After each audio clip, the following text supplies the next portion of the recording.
It's a meteorologist, Joe Wheeler, who joins me now, also in the sunshine. Joe, good to see you. More immediately, what is causing this? And I'm not talking about climate change per se, I'm talking about the current meteorological conditions. So what's leading to this long spell of hot and sunny weather? Well, it's fascinating, actually, because quite often we have warm weather because we've nicked the air from France or Spain and Portugal, a little bit further afield. But this time, the air came from Canada, of course, not known as being particularly warm. And indeed, if it had come straight across the Atlantic towards us, it would have been like a freezer.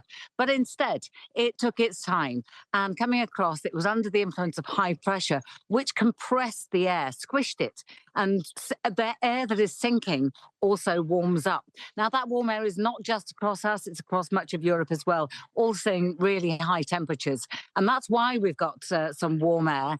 But add to that the sunshine in May, which is as strong as it is in late August. So that's why we've seen the temperatures go up. And yes, we are looking at record breakers. 32.8 was set in 1944. I believe it was Horsham in Kent. And we've seen 32.6 today, so just a little bit more. And there's every indication meteorologically that we will. So if you can see 32.8 tomorrow or just above, then we've broken that record for days in May. Little bit higher still, and we get 33.3 or just above, then we break the record for the hottest ever bank holiday, which, just out of interest, was set in Heathrow in 2019. And, of course, that was an August bank holiday. So it would be quite something for a May bank holiday to actually surpass one in August. Now, just to go back to those warm and muggy nights, last night actually wasn't too warm. The one before was a bit sticky. But tonight, there could be parts of the south that see temperatures no lower than around 18, 19 degrees Celsius. If one of those places holds up at 20 degrees Celsius, that's a tropical night. And we haven't seen one of those in May yet. So looks like we could see the first ever of that kind. So there's an awful lot going on over the next couple of days. Yes. Should point out and have some sympathy for Scotland and Northern Ireland, who have seen nothing like this. Their temperatures have been anything between 11 and 13. It's been cloudy, there's been rain, it's been breezy as well.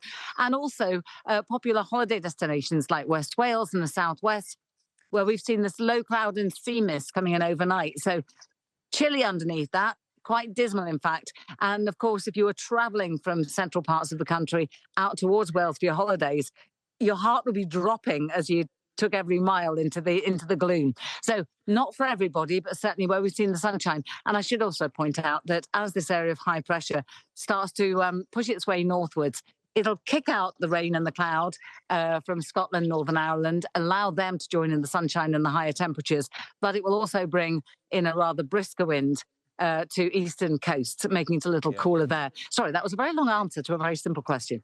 It was indeed. The heat hasn't slowed you down, Joe, that's for sure. Well done you. I mean, I was going to say, the people looking at that map there, people in the Highlands of Scotland are thinking, what's all the fuss about? And they've got a fair point. Let's just look a little bit further ahead, because if I look at my weather app, and that's how a lot of people will be glancing at things, seeing where it's going, it's here to stay for quite a few days yet. And what do we expect then? Eventually, when you get this hot weather, there's some sort of a breakdown of thunderstorms and that kind of thing. Is that what's likely? Well, they do say a British summer is 3 fine days and a thunderstorm. It does look as though Thursday is going to bring a few showers to central parts of the country, and those could be thundery, perhaps more likely on Friday. But when we've had such a solid area of high pressure, and in fact, I'm not entirely sure whether one exchanged for another, that was certainly the plan.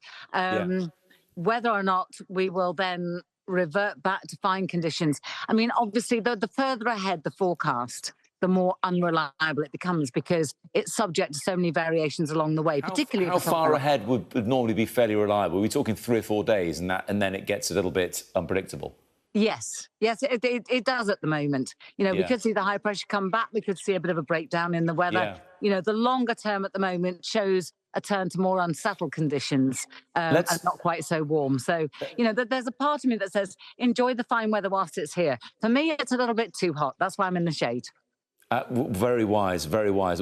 Yes, the UV levels, as you said, as hot as late August, that really does bring it home. Joe, great to see you. Thank you very much indeed. Pleasure.